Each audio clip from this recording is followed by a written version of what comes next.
أعوذ بالله من الشيطان الرجيم. بسم الله الرحمن الرحيم. ونضع الموازين القسط ليوم القيامة فلا تظلم نفس شيئا وإن كان مثقال حبة من خردل أتينا بها وكفى بنا حاسبين. صدق الله مولانا العظيم. الصلاة والسلام عليك يا سيدي يا رسول الله. الصلاة والسلام عليك يا سيدي يا حبيب الله. الصلاة والسلام عليك يا سيدي يا شفيع المذنبين وعلى آلك وأصحابك يا سيدي يا رحمة للعالمين.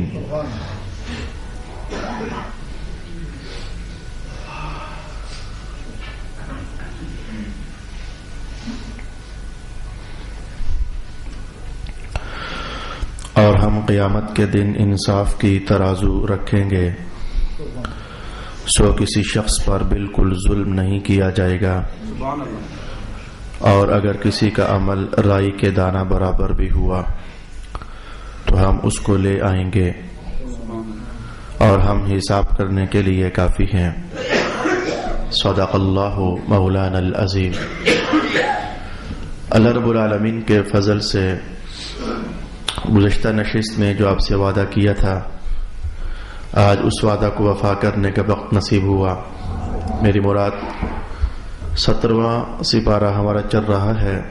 پہلی بار یہ عنوان قرآن حکیم نے چھیڑا کہ قیامت والے دن میزان لگایا جائے گا، تکڑی رکھی جائے گی، ترازو قائم کیا جائے گا، اس میں پھر لوگوں کے اعمال تولے جائیں گے.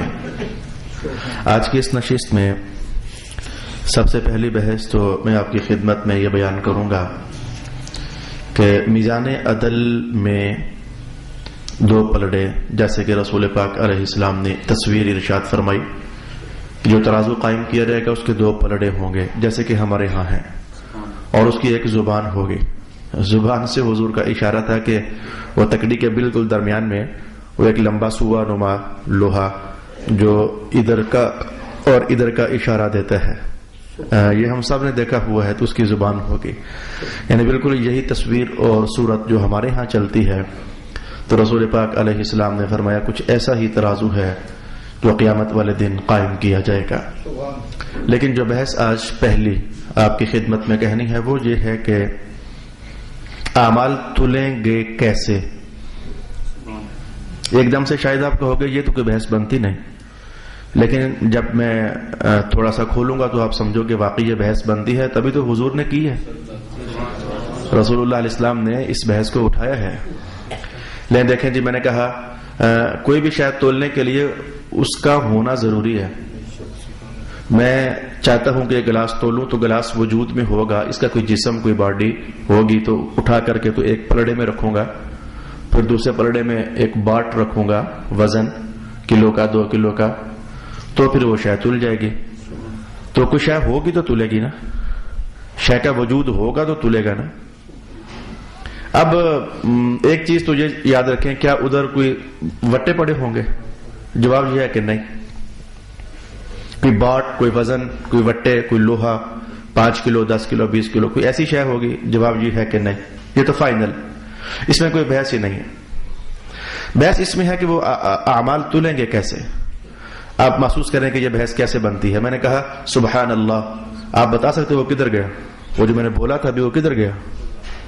وہ اس کا تو جسم ہی نہیں ہے، اس کا وزن کیسے ہوگا؟ وزن کرنے کے لیے اسے پکڑ کر رکھیں بھی، اسے ہم پکڑ ہی نہیں سکتے.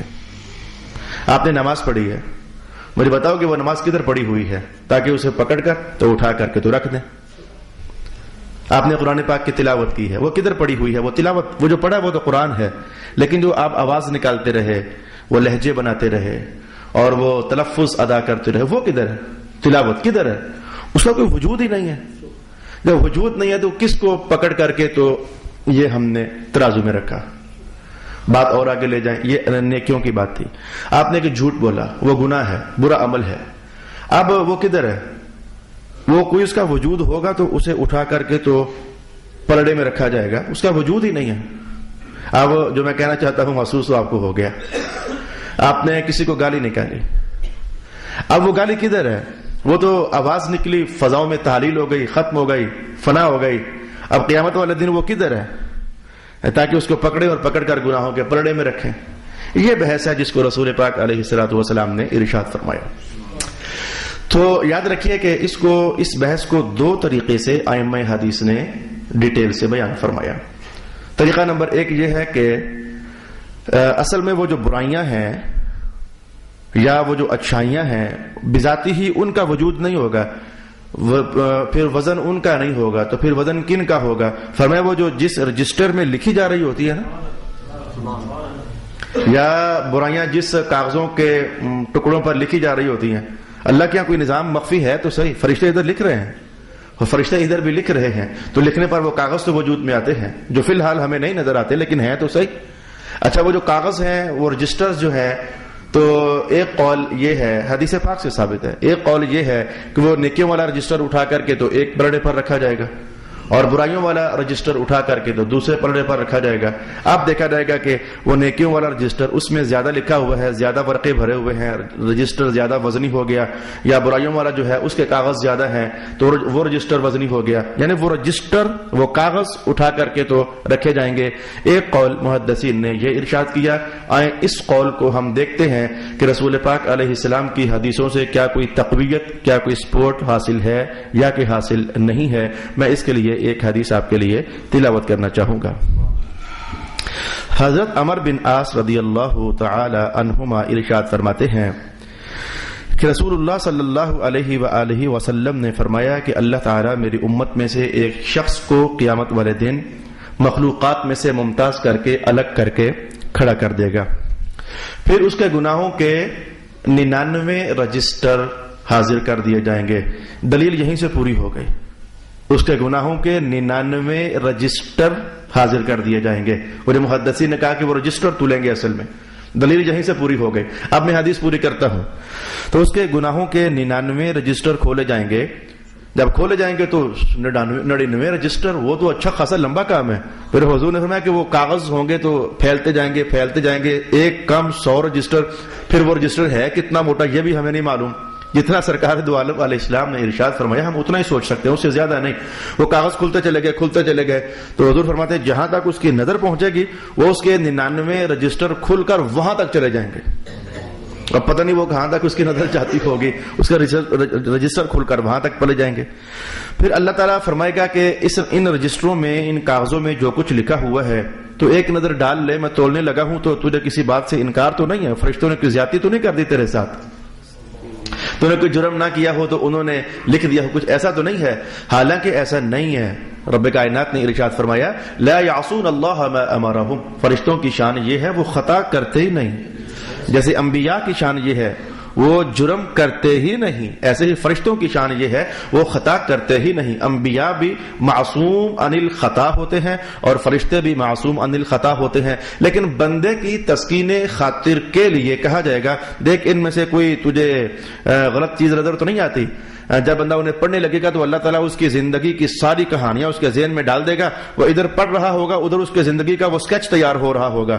2013 کے اندر میں نے یہ اچھا کام کیا تھا، یہ برا کام کیا تھا. وہ سارا اس کا وہ زندگی کے ساتھ اس کی میچنگ ہونا شروع ہو جائے گی. اس لیے میں اپنے دوستوں سے کہتا ہوتا ہوں آج دورہ تفسیر چل رہا ہے تو اس کے 17واں دن آج شروع ہو گیا. میں نے اپنے دوست سے کہا کہ میرے بھائی آج نہیں، جب قیامت کا دن ہوگا پھر تجھے یاد بڑا آئے گا کہ یار اچھا تھا ہم نے دورہ تفسیر پڑھ لیا اور قرآن پاک کی صحبت سے فائدہ اٹھا لیا. وہ کہنے کا یاد آئے گا. میں نے کہا یاد کیا؟ تو وہاں تو رجسٹر سامنے آ جائیں گے اور پھر بندے کو وہ ساری کہانیاں یاد آئیں گی کہ دنیا کے اندر میں نے کہاں کتنی برائی کی تھی اور دنیا میں کہاں کتنی اچھائی کی تھی. تو پھر وہ دیکھے گا تو اللہ تعالیٰ پھر اس سے پوچھے گا کہ اچھا پڑھ لیا مولا؟ پڑھ لیا. کوئی غلط چیز تو نہیں لکھی ہوئی؟ وہ کہے گا نہیں لکھی ہوئی. پھر اللہ تعالیٰ اس سے فرمائے گا کہ کوئی عذر ہے تیرے پاس؟ کوئی بات کر رہی ہے؟ کوئی تجھے موقع دیا جاتا ہے؟ وہ کہے گا اللہ تعالیٰ کوئی عذر نہیں ہے، میں واقعی مجرم ہوں، خطا کار ہوں، واقعی گناہ مجھ سے ہوئے ہیں، کوئی میرے پاس بہانہ نہیں ہے. اب فیصلہ ہو رہا ہے کہ 99 رجسٹر ایک پاسے رکھ دیے جائیں تو اس بندے کو خود شک پڑ جائے گا. رب کائنات کہے گا ایک پرچی ہوگی چھوٹی سی, کاغذ کا ٹکڑا ہوگا, صرف ایک ٹکڑا کاغذ کا. آپ محسوس کر گئے ہو نا کہ یہ کوئی انتہائی خطرناک مجرم ہے کہ سوائے اس کاغذ کے ٹکڑے کے کوئی نیکی اس کے پاس نہیں ہے. اس کاغذ کے ٹکڑے پر ایک ہی نیکی لکھی ہوئی ہے بس. تو اللہ تعالیٰ اسے دوسرے پلڑے میں رکھ دے گا اور یہ حیرت سے کہے گا اے اللہ یہ کوئی تول بنتا ہے, یہ تو میں بس مرا ہی گیا, کہاں 99 رجسٹر ہیں اور کہاں یہ کاغذ کی ایک پرچی ہے. میرے مولا یہ تو جوڑ ہی نہیں بنتا, یہ تو میرے ہارنے والی بات ہے اور میرے فیل ہونے والی بات ہے. مولا کائنات کہے گا اچھا ابھی دیکھ لیتے ہیں. وہ اس کاغذ پر لکھا ہوا تھا لا الہ الا اللہ محمد الرسول اللہ. تو جب اس کو نیکیوں کے پلڑے میں ڈالا جائے گا تو حیرت ناک بندہ اور حیرت ناک ہو جائے گا کہ یہ کیا, وہ پرچی والا پلڑا وزنی ہو گیا اور 99 رجسٹروں والا پلڑا ہلکا ہو گیا. وہ کہے گا مولا یہ کیا؟ مولا کائنات کہے گا یہ ہے کہ میرے نام سے وزن زیادہ رکھنے والی کوئی شے ہو ہی نہیں سکتی ہے. اللہ کے نام میں جو وزن ہے, اللہ کے نام میں جو طاقت ہے, اللہ کے نام میں جو جان ہے, تو اس سے زیادہ کسی کی جان نہیں ہو سکتی.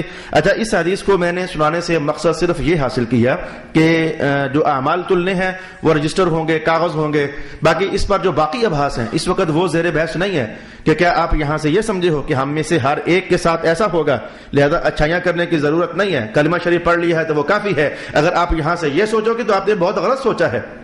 جتنی بھی حدیثیں قیامت والے دن کے حوالے سے ان ایسے عنوانات پر مشتمل ہیں, جاننا چاہیے. ائمہ حدیث نے صاف صاف وہاں ارشاد فرمایا کہ یہ قانون عدل کے تحت نہیں, یہ قانون فضل کے تحت ہے. اور فضل کیا ہر ایک کو میسر ہوگا ایسا نہیں ہے, جس کو اللہ چاہے گا اسے عطا فرمائے گا. ذالک فضل اللہ یؤتیہ من یشاء. اور اس بات کی آگاہی قرآن حکیم نے ارشاد فرمائی.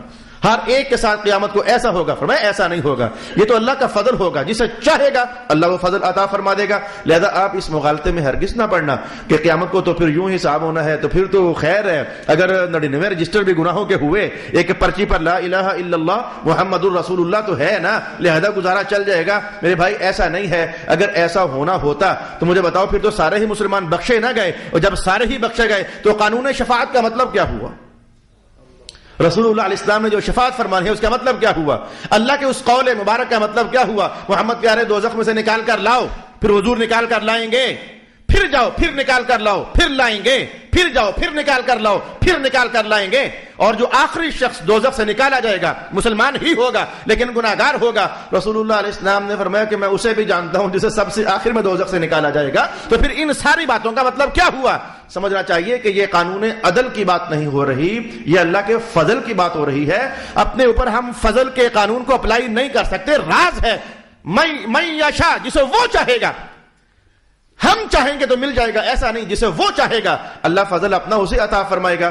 لہذا میں نے کہا باقی ابحاث بھی ہیں لیکن میرا عنوان نہیں, اس لیے میں نے آپ کو یہ اشارہ آمدن جان بوجھ کر رک کر کہہ کر آگے بڑھنا چاہا. میرے بھائیو اس لیے کہنا چاہا کہ محرابوں کے اندر یہ آوازیں اٹھتی ہیں, اللہ کی رحمت کی باتیں کی جاتی ہیں, اس میں کوئی شک نہیں ہے کہ رحمت کی باتیں ہونی چاہیے, لیکن ان ایسی حدیثوں کو بس ایسے ہی کہہ کر کے تو آگے گزر جایا جاتا ہے. اور کتنے لوگ ایسے ہوتے ہیں وہ ذہن میں اس طرح کا خیال اور مغالطہ بنا لیتے ہیں, خیر ہے کلمہ تو پڑھا ہی ہوا ہے نا, پھر بخشے ہی جائیں گے. تو اس موقع پر رک کر محدثین پاگل نہیں تھے, ان کا دماغ خراب نہیں تھا کہ جو حدیثوں کو ملا کر بحثیں کرتے رہے کہ ایسا نہیں ہے کہ یہ ہر ایک کے ساتھ ایسا ہوگا. بھائی مثلا دیکھیں رسول پاک علیہ الصلوۃ والسلام کا یہ فرمان عالی شان کہ ایک بندے کے چھوٹے اور بڑے گناہ حاضر کیے گئے, بڑے گناہوں کے اوپر پردہ ڈال دیا گیا, چھوٹوں کو سامنے کیا گیا. پوچھا جائے گا ہاں بھائی تو نے یہ کیا یہ کیا یہ کیا؟ بندہ کہے گا کیا. لرز رہا ہے کہ یہ تو چھوٹے سے چھوٹا گناہ بھی سامنے آ رہا ہے, ابھی بڑے تو پیچھے پڑے ہیں, پتہ نہیں میرا کیا بنتا ہے. یرتعش, لرز رہا ہوگا. اچانک اللہ کی رحمت, جوش, فیصلہ. اللہ تعالیٰ فرمائے گا فرشتوں اس کے ہر چھوٹے گناہ کے بدلے میں اسے ایک نیکی دے دی جائے. اب بندہ جب یہ فیصلہ دیکھے گا تو وہ خود بولے گا مولا میرے بڑے گناہ کدھر ہیں, انہیں بھی لایا جائے. تاکہ اگر ماجرا میرے ساتھ آج فضل کا چلنا ہے اور گناہوں کے بدلے نیکیاں ملنے کا چلنا ہے تو بڑے گناہوں کو بھی لایا جائے. اس کی یہ پوزیشن دے کر اللہ تعالیٰ اپنی شان کے ساتھ مسکرایا. رسول اللہ علیہ السلام نے اللہ کو دیکھا تو حضور مسکرائے, فرمایا دیکھو ابھی کانپ رہا تھا, ڈر رہا تھا, مر رہا تھا, اور اللہ نے نظام عدل کا ہٹا کر کے فضل کھولا ہے. تو آپ یہ کہہ رہا ہے بڑے گناہ بھی سامنے لائے جائیں, اور پہلے چاہتا تھا کہ بڑے گناہ سامنے نہ لا جائیں. اب جیسے کہ یہ حدیث ہے اب اس کا معنی یہ تو نہیں ہے کہ میرے ساتھ بھی ایسا ہوگا، آپ کے ساتھ بھی ایسا ہوگا، ہر ایک کے ساتھ ایسا ہوگا۔ اگر ہم یہ سمجھیں یہ مغالطہ ہوگا۔ ارے بھائی یہ اس آیت کا اظہار ہے، ذالک فضل اللہ یؤتیہ من یشاء، اللہ کا فضل ہے، وہ جسے چاہے عطا فرما دے۔ مغالطے میں نہیں پڑھنا چاہیے۔ میں نے اس مقصد کے لیے اپنے 5 منٹ استعمال کیے تاکہ یہ حدیث رحمتوں کا ایک جوبن لے کر ہمارے سامنے ہے، ہم نے سنی ہے تو کہیں مغالطہ نہ پڑ جائے۔ لہٰذا ہمیں ڈرنا ہی چاہیے، ہمیں توبہ استغفار کرنی ہی چاہیے، ہمیں نیکیوں میں اقدام کرنا ہی چاہیے، ہمیں خیر کا ہر دروازہ کھٹکھٹانا ہی چاہیے، ہمیں رحمت کے ہر محلے داخل ہونا ہی چاہیے، ہمیں ہمہ دم اپنے پروردگار عالم کی طرف متوجہ رہنا ہی چاہیے۔ وہ ساری شریعت ہمیں اس کی طرف لپکنا ہی چاہیے، صرف اس اعتماد پر کہ شاید وہ ہم ہوں گے۔ ہمیں اتنی بڑی کوتاہی مول نہیں لینی چاہیے۔ ایک حدیث پاک کا عنوان آپ نے ملاحظہ فرما لیا۔ ایک صحابی نے ایک دن پوچھا رسول اللہ علیہ السلام سے، کہنے لگے یا رسول اللہ یہ حدیث میں آمدن بتانا چاہتا ہوں، اگرچہ میرا مدعا پورا ہو چکا ہے، میرا مقصد حل ہو چکا ہے کہ قیامت والے دن اعمال تلیں گے، یعنی رجسٹر تلیں گے، یہ ایک مقصد میرا پورا ہو گیا، لیکن یہ حدیث اب جب کہ مجمع اس وقت پیک کی طرف چلا گیا تو میں آمدن کہنا چاہتا تھا، گھر سے میں اسپیشل لے کر آیا، اس مقصد کے لیے میں سناؤں گا۔ ایک صحابی رسول پاک صلی اللہ علیہ وآلہ وسلم کی خدمت میں حاضر کا، حضور میرے غلام ہیں۔ غلاموں کا دور تھا، جہاد ہوتے تھے، باندیاں غلام کافروں کے جو پکڑے جاتے تھے تو تقسیم ہو جاتے تھے، خدمت گزاریاں لی جاتی ان سے۔ حضور میرے 2 غلام ہیں، میری نافرمانی کرتے ہیں، میری چیزوں میں خیانت کرتے ہیں، جھوٹ بولتے ہیں، ایسا ایسا ایسا کرتے ہیں، تو یا رسول اللہ میں پھر ان کو مارتا بھی ہوں، میں ان کو پھر جھڑکیاں بھی دیتا ہوں، اور جو زبان میں پھر اس دور کے حساب سے بنتا ہے میرے حضور میں کرتا ہوں۔ میں پوچھنا یہ چاہتا ہوں میرے سرکار، قیامت والے دن میرا اور میرے غلاموں کا معاملہ کیسا ہوگا؟ میں نے غلاموں کی بحث چھیڑی ہے، باپ اور ماں اپنے بچوں کے معاملے میں یہی عنوان سوچیں، دکانداروں اور جو مالکان ہیں وہ اپنے نوکروں کے معاملے میں یہی بات سوچیں، فیکٹری اور ملز کے جو مالکان ہیں وہ اپنے پاس کام کرنے والوں کے معاملے میں یہی شے سوچیں، استاد لوگ اپنے شاگردوں کے معاملے میں یہی بات سوچیں۔ یہ جتنے میں نے شعبے گنے ہیں، جھڑکیاں دینیاں، گالیاں دینا، کچھ مار دینا، کچھ توئی لعنت کر دینا، یہ ان سب شعبوں کے اندر آپ کو پتہ ہے استاد بھی جھڑکیاں دیتے ہیں، گالیاں دیتے ہیں۔ اگرچہ اللہ تعالیٰ کا فضل و کرم 13 سال مجھے پڑھاتے ہوئے ہو گئے، میرے استاد صاحب نے سمجھا کر بھیجا تھا کہ پتر اپنی زبان پر جتنا بھی غصہ ہو کبھی گالی لے کر نہیں آنی ہے۔ حضور سے سنا نہیں ہے کہ سب المسلمی من الکبائر، مسلمان کو گالی دینا کبیرہ گناہ ہوتا ہے۔ اللہ کا فضل ہے 13 سال ہوئے، اب 14واں سال شروع ہونے والا ہے تعلیم و تربیت کے حوالے سے، لیکن آج تک میں نے کبھی اپنے اسٹوڈنٹ کو گالی نہیں دی ہے۔ یہ اللہ کا بہت بڑا فضل اور اس کی بہت بڑی عنایت ہے میرے نام۔ اور کتنے مسلمان ایسے ہیں وہ بچتے ہیں گالیوں سے؟ خیر، استاد شاگردوں کو گالیاں دیتے ہیں، والدین اپنے بچوں کو گالیاں دیتے ہیں، اور بعض اوقات خطرناک ترین، میں نے ایک باپ کو یہ کہتے سنا، خنزیر، اپنے بیٹے کو یہ کہتے ہوئے سنا، میں نے کسی ماں کو اپنے بچے کے نام یہ گالی دیتے سنا، حرامی کہیں کا، یعنی خطرناک ترین عنوان جن کو اگر مذہب کے ترازو میں تولا جائے تو حالات بگڑ جاتے ہیں۔ بازاروں میں کام کرنے والوں، منڈیوں میں رہنے والوں، تم اپنے پاس کام کرنے والوں کو اتنی گندیاں گالیاں دیتے ہو بعض اوقات کے ایک مہذب انسان وہاں رک کر کے تو وہ شرم محسوس کرے، یار یہ تو کہہ کیا رہا ہے۔ لہذا میں نے یہ 3 4 5 شعبے آپ کی خدمت میں رکھے ہیں، یہ سارے اس بات کو اپنے اپنے عنوانات کو اس حدیث میں سمجھیں۔ مذہب بہر کیف، رات کو ایک سبق آیا ہے دورہ تفسیر میں، تلک آیات الکتاب الحکیم، یہ قرآن پاک کی آیات ہے، یہ بندوں کی عقلیں سیدھی کرنے کے لیے ہے۔ یہ قرآن عقلیں سیدھی کرتا ہے، مذہب عقلیں سیدھی کرتا ہے، وہ ٹیڑھی سوچوں اور ٹیڑھی فکر کے اندازوں کو یہ مہذب اور کلچر کر دیتا ہے۔ اچھا سنیں، کہنے لگا حضور میرے غلام ہیں تو نافرمانی کرتے ہیں، خیانت کرتے ہیں، تو میرا سرکار میں پھر انہیں جھڑکیاں بھی دیتا ہوں تو مارتا بھی ہوں۔ اب میرے دل میں خیال آیا کہ اس کا معاملہ کیا ہوگا۔ رسول پاک علیہ السلام کا یہ جواب ملاحظہ فرمائے، میرا خیال ہے کہ اگر ایمان کی حرارت ہوئی تو ڈر جاؤ گے۔ رسول اللہ علیہ السلام نے فرمایا کہ حساب تو سیدھا سا ہے، جتنا انہوں نے تیرے ساتھ خیانت والا معاملہ کیا، جتنی انہوں نے تیری نافرمانی کی وہ ایک طرف کر لی جائے گی، جتنا تو نے انہیں جھڑکا، گالیاں دی، مارا، وہ ایک طرف کر لیا جائے گا۔ تو اگر تو تیری مار اتنی ہوئی جتنی بنتی تھی ان جھڑکیوں کے مقابلے میں، اللہ کے ہاں جتنی بنتی تھی، پھر تو معاملہ ہو گیا برابر برابر، جان چھوٹ جائے گی تیری۔ اور اگر معاملہ ایسا ہوا کہ تیری مار، جھڑکیاں ان کے جرم سے زیادہ بنتی تھی، تو پھر اللہ تجھ سے لے کر اس کا بدلہ چکائے گا، پھر اللہ تجھ سے لے کر اس کا بدلہ چکائے گا۔ سیدہ عائشہ فرماتی ہیں کہ وہ صحابی پرے ہو کر رونے لگ گئے، یار اب ہمیں کیا پتا کہ اس کا جرم زیادہ ہے یا اس جرم کے مقابلے میں مجھے کتنا کو مارنا چاہیے تھا۔ مجھے کتنے کو جھڑکیاں دینی چاہیے تھی ہم تو نہیں جانتے. تو وہ رونے لگ گئے. ابھی وہ رو رہے تھے تو حضور نے یہ آیت پڑھ دی. یہی جو آج ہمارا عنوان ہے, وَنَضَعُ الْمَوَازِينَ الْقِسْطَ لِيَوْمِ الْقِيَامَةِ فَلَا تُظْلَمُ نَفْسٌ شَيْئًا وَإِنْ كَانَ مِثْقَالَ حَبَّةٍ مِّنْ خَرْدَلٍ أَتَيْنَا بِهَا وَكَفَى بِنَا حَاسِبِينَ. حضور نے یہ آیت پڑھ دی, میزان لگے گا, اگر خردل رائی کے برابر بھی تمہارا اچھا یا برا ہوگا لائیں گے تو ہم ضرور. ادھر سے حضور نے یہ آیت پڑھ دی, وہ پہلے ہی رو رہے تھے. وہ کہنے لگے حضور مجھے سمجھ یہ آئی ہے کہ مجھے ان غلاموں کو آزاد ہی کر دینا چاہیے. نہ رہے گا وہ جیسے مشہور جملہ ہے, نہ رہے گا بانس نہ بجے گی بانسری, نہ یہ غلام رہیں گے, نہ مجھے غصہ آئے گا, نہ میں جھڑکیاں دوں گا, نہ میں گالیاں دوں گا, نہ میں ان کو ماروں گا, تو نہ حساب چلے گا, جان چھوٹ جائے گی. اس نے اپنے غلاموں کو آزاد کر دیا. یہ اس حدیث سے سنانے سے میری غرض آپ سمجھ تو گئے ہیں, استاد اپنے شاگردوں کے معاملے میں محتاط رہیں. گالی کی اتنی اچھی چیز تو نہیں ہے. استاد اپنے شاگردوں کے معاملے میں محتاط رہیں, پیرنٹس اپنے بچوں کے معاملے میں محتاط رہیں, دکانوں کے مالک اپنے نوکروں کے معاملے میں محتاط رہیں, آفیسز میں کام کرنے والے جو آفیسرز ہیں وہ اپنے ماتحتوں کے معاملے میں محتاط رہیں. میرے بھائی یہ حساب کھل جانا ہے. خاوند اپنی بیوی کے معاملے میں محتاط رہے. ہاں جی, خاوند لوگ اپنی بیویوں کو گالیاں نکالتے ہیں.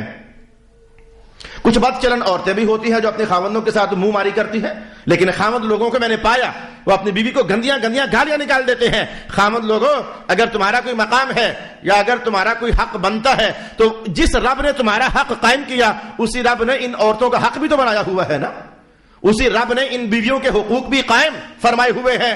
اس لیے قرآن حکیم کا جملہ 36 نشستوں میں آپ سن چکے, وَآتِ ذَا الْقُرْبَى حَقَّهُ, اپنے رشتہ داروں کا جو حق بھی ہے اسے ادا کیا کرو. صرف باپوں کا حق بچوں پر ہی نہیں ہے, بچوں کا حق باپوں پر بھی ہے. ماؤں کا حق صرف بچوں پر ہی نہیں ہے, بچوں کا حق ماؤں پر بھی ہے. ایک بھائی کا صرف دوسرے پر نہیں ہے, دوسرے کا پہلے پر بھی ہے. ایک گوانڈی اور پڑوسی کا حق دوسرے پر نہیں ہے, دوسرے کا پہلے پر بھی ہے. وہ ہم میں سے ایک کمبائن فیملی ہے. یہ ساری انسانیت یہ ایک کمبائن فیملی ہے, اور اس میں سے ہر ایک کا کوئی نہ کوئی حق ہے جو اللہ رب العالمین نے دوسرے کے اوپر لگایا ہوا ہے. اس حدیث سے میں نے صرف آپ کی خدمت میں یہی کہنا چاہا. ہمارا بڑا عنوان آج یہ تھا کہ قیامت والے دن میزان عدل لگے گا, اس میں اعمال تلیں گے. ہم نے یہ بحث اٹھانا چاہیے کہ اعمال کا وجود نہیں, تلیں گے کیسے؟ اس کا ایک جواب حدیث کی روشنی میں ہم نے یہ پڑھ لیا کہ رجسٹرز جو ہیں جن کے اوپر وہ اعمال لکھے جاتے ہیں, نیکیوں والا باقاعدہ ایک رجسٹر ہے جیسے حدیث کے الفاظ ابھی آپ نے سنے, اور بدیوں کا باقاعدہ ایک رجسٹر ہے جیسے حدیث کے الفاظ سنے. یہ رجسٹرز جو ہیں, یہ کاغذ جو ہیں, یہ اٹھا کر رکھ دیے جائیں گے. پھر جس کا کام زیادہ ہو گیا تو وزن اور ہلکا پن وہ اسی کے حساب سے ظاہر ہو جائے گا. یہ حدیث میں نے اپنے استاد گرامی حضرت علامہ پیر سید ریاض حسین شاہ صاحب سے پڑھی, اور جب پہلی بار پڑھی تو حیران ہو گیا. یہ کیا نظام ہوا؟ جب پہلی بار پڑھی تو حیران ہو گیا. دنیا کے ترازو میں آپ جانتے ہیں جو پلڑا وزن والا ہوتا ہے وہ نیچے ہوتا ہے, اور جو ہلکا ہوتا ہے وہ اوپر ہوتا ہے. یہ تو ہم نے لاکھ بار اگر تلائی کی تو لاکھوں بار رزلٹ ایسا ہی آیا. لیکن حدیث کے الفاظ میں نے اپنے استاد گرامی سے پڑھے. شاہ صاحب فرمانے لگے کہ جو قیامت والا دن ہے نا, اس پہ جو اعمال تلنے ہیں, جن اعمال کا وزن زیادہ ہوگا اللہ انہیں اوپر کر دے گا, اور جو پلڑا وزن میں ہلکا ہوگا اللہ اسے نیچے کر دے گا. اب ایسا کیوں ہے؟ ایسا کیوں ہے مجھے ابھی تک سمجھ نہ آ سکا. یعنی اگر گناہ زیادہ ہیں تو وہ اوپر چلے جائیں گے, اور اگر نیکیاں زیادہ ہیں تو وہ اوپر چلی جائیں گی. ایسا کیوں ہے؟ ابھی تک مجھے اس پر تو بحث میسر نہ ہو سکی, لیکن یہ ایک عجیب و غریب نظام ہے. سن کر ہر انسان حیرت مند ہو جاتا ہے کہ ادھر جھکنے والا پلڑا وزنی ہوتا ہے اور ادھر اٹھنے والا پلڑا جو ہے یہ وزنی ہوتا ہے. اب اس حدیث پر یا اس عنوان پر میں بحث نمبر 2 آپ کی خدمت میں لانا چاہوں گا. بحث نمبر 2 یہ ہے کہ اعمال تلیں گے. اچھا جی, کیسے تلیں گے؟ ایک بحث یہ تھی کہ رجسٹر رکھے جائیں گے, کیا کوئی اور طریقہ بھی ہے؟ ہاں جی, ایک طریقہ اور بھی ہے. آئے حدیث کے الفاظ میں آپ کی خدمت میں لانا چاہوں گا. مسند بزاز کے اندر اس حدیث کو پڑھا جا سکتا ہے, اور شعب الایمان کے اندر بھی اس حدیث کو پڑھا جاتا ہے. امام بہقی نے نقل فرمائی. حضرت ابن عباس رضی اللہ تعالی عنہما ارشاد فرماتے ہیں کہ قیامت والے دن جو میزان میں اعمال تلیں گے تو جو اعمال ہے, نماز ہے, روزہ ہے, حج ہے, زکوٰۃ ہے, تو ان اعمال کو ایک خوبصورت انسان کی یا شکل دے دی جائے گی, یا کسی بھی خوبصورت شے کی شکل دے دی جائے گی. اعمال صالحہ کو خوبصورت شکل دے دی جائے گی, اور اعمال سیئہ کو ایک بدصورت سی شکل دے دی جائے گی. تو مقصد ہمارا ادھر ہی پورا ہو گیا کہ جو اعمال ہیں آج ان کا جسم نہیں, آج باقاعدہ ان کی کوئی شکل نہیں, آج باقاعدہ ان کا کوئی وجود نہیں، لیکن قیامت والے دن اللہ ان اعمال صالحہ کو ایک خوبصورت وجود عطا فرما دے گا. تو ایک جسم ہوگا، جس جسم کو اٹھا کر نیکیوں کے پلڑے میں رکھا جائے گا. تصویر نمبر 2 یہ ہے. اچھا، تو اعمال سیئہ کل قیامت والے دن باقاعدہ انہیں بدصورت قسم کا ایک جسم اور شکل دے دی جائے گی، اور اسے اٹھا کر کے تو ترازو میں رکھ دیا جائے گا دوسرے پلڑے کے اندر. اور اس بات کو آپ متعجب ہو کر نہ سنیں، میں اس عنوان کی تقویت کے لیے ایک اور حدیث آپ کے سامنے لے آتا ہوں. وہ سنا چکا ہوں لیکن آج آپ کو برموقع وہ زیادہ سمجھ آئے گی. اللہ اس بات پر قادر ہے. بلکہ مجھے ایک اور حدیث یاد آ گئی، میں وہ بھی آپ کو سناؤں گا. 2 حدیث سے میرے اس عنوان کو سپورٹ کرنے کے لیے اللہ رب العالمین نے میرے ذہن میں ڈال دی. ایک حدیث تو یہ کہ بندہ مومن قبر میں من ربک اللہ ما دینک اسلام ما کنت تقول محمد رسولنا، بحث ختم. اب کیا ہوگا؟ قبر میں تھوڑی دیر کے لیے اندھیرا ہو جائے گا، لحظوں کے لیے، پھر ایک دم سے قبر ایک طرف سے منور اور روشن ہو جائے گی. یہ حدیث کا ترجمہ آپ کے سامنے لا رہا ہوں. اور روشن ہونے کے بعد اس میں سے ایک بندہ قبر کے اندر داخل ہوگا اور اس کا چہرہ انتہائی حسین ہوگا اور روشن ہوگا، نور سے جگمگا رہا ہوگا. میت نے کبھی اسے دیکھا نہیں ہوگا. میت اس سے پوچھے گی من انت، تو کون ہے؟ ساتھی کہے گی تیرا چہرہ ایسا ہے جیسے کوئی سعادت کی خوشخبری لے کر آنے والے کا چہرہ ہے. تو کون؟ چہرہ تیرا خوشخبری لانے والوں جیسا ہے، تو ہے کون؟ حضور نے فرمایا کہ وہ آنے والا آگے سے کہے گا اما تعریفنی، وہ تو مجھے نہیں جانتا؟ وہ کہے گا میں تو تجھے نہیں جانتا، پہلی بار دیکھ رہا ہوں. حدیث کے الفاظ سنیں. وہ آنے والا کہے گا انا عملک الصالح، میں تیری نماز ہوں، میں تیرا نیک عمل ہوں، میں تیری خیر ہوں، میں تیری اچھی کمائی ہوں، میں تیرا روزہ ہوں، میں تیری بندگی ہوں، میں تیری شب بیداری ہوں، میں تیرا وہ آہو فگا ہوں، میں وہ تیری دعا ہوں، میں وہ تیرا درود و سلام ہوں، میں وہ تیرا ذکر الہی ہوں. اللہ نے تیرے سارے اعمال صالحہ کو اکٹھا کر کے تو میں بنا دیا ہے، اور مجھے حکم دیا ہے کہ اپنے صاحب کی قبر میں چلا جا جب تک قیامت قائم نہیں ہوتی ہے. اس کا دل لبھاتا رہے، یہ گھبرا نہ جائے کہیں، یہ پریشان نہ ہو جائے کہیں، یہ تنہائی کی وحشت کہیں محسوس نہ کرے. اللہ نے مجھے اس لیے تیری قبر میں بھیجا ہے. میرا عنوان سمٹ گیا. اللہ قادر ہے، کرے گا، اس نے کرنا ہے، کیا ہے، کرے گا. آج تک لاکھوں لوگوں کے ساتھ ایسا ہو چکا، آئندہ ہوتا رہے گا کہ اللہ نیک اعمال کو ایک جسم بنا دیتا ہے. میزان عدل کی بحث چل رہی ہے کہ میزان عدل میں اعمال صالحہ ایک جسم کی شکل میں تیار کر دیے جائیں گے. قبر کے اندر بھی ایک بار ایسا ہوگا. یہ ایک حدیث سے تقویت حاصل ہوئی کہ اللہ جسموں میں منتقل کرے گا اعمال صالحہ کو اور اعمال سیئہ کو. اور میں ایک اور حدیث بتاؤں. یہ حدیث میں نے آپ کو 10ویں سپارے میں ڈیٹیل کے ساتھ بتائی تھی، جب المنافقون والمنافقات والمؤمنون والمؤمنات، جب یہ بحث ہم جان رہے تھے تو وہاں یہ حدیث آپ کو بتائی تھی کہ رسول پاک علیہ السلام نے قبروں سے نکلنے کا نقشہ پیدا کیا. جب ہم سب قبروں سے نکلیں گے، قبروں سے نکلنے کا نقشہ بیان کیا اور فرمایا کہ جب کافر قبر سے نکلے گا تو حالات کیا ہوں گے، مسلمان جب قبر سے نکلے گا تو حالات کیا ہوں گے. مسلمان قبر سے جب نکلے گا اس کے تمام اعمال صالحہ کو ملا کر اللہ ایک سواری تیار فرما دے گا اور مسلمان اس پر بیٹھ کر میدان محشر میں جائے گا. اور کافر کے جتنے برے اعمال تھے ان سب کو ملا کر اللہ ایک بوجھ تیار کر دے گا اور وہ کافر کے کندھوں پر لاد دیا جائے گا. تو مسلمان اپنا بوجھ اعمال صالحہ پر رکھ کر میدان محشر میں جائے گا اور کافر کے اوپر اس کے اعمال کا بوجھ لاد دیا جائے گا. یہ حدیث نمبر 2. آگے نہیں لے جانا چاہتا، میرا عنوان ادھر ہی پورا ہو گیا. یہ 3 مراحل میں نے آپ کو بتائے. قبر کے اندر بھی اعمال صالحہ متشکل ہوں گے، کوئی شکل دی جائے گی، کوئی جسم ہوگا. قبر سے نکلنے پر اعمال صالحہ متشکل ہوں گے اور ان کا کوئی جسم ہوگا. اور میدان عدل میں بھی اعمال صالحہ ایک جسم کی صورت میں آئیں گے اور اعمال سیئہ ایک جسم کی صورت میں آئیں گے. میں کہتا ہوں کہ ایک اور حدیث میں قدرے اس سے بھی استدلال کیا جا سکتا ہے. ایک اور حدیث سے قدرے استدلال کیا جا سکتا ہے. قربانی کا بکرا ہم نے کھا پی لیا، ہضم ختم اینڈ.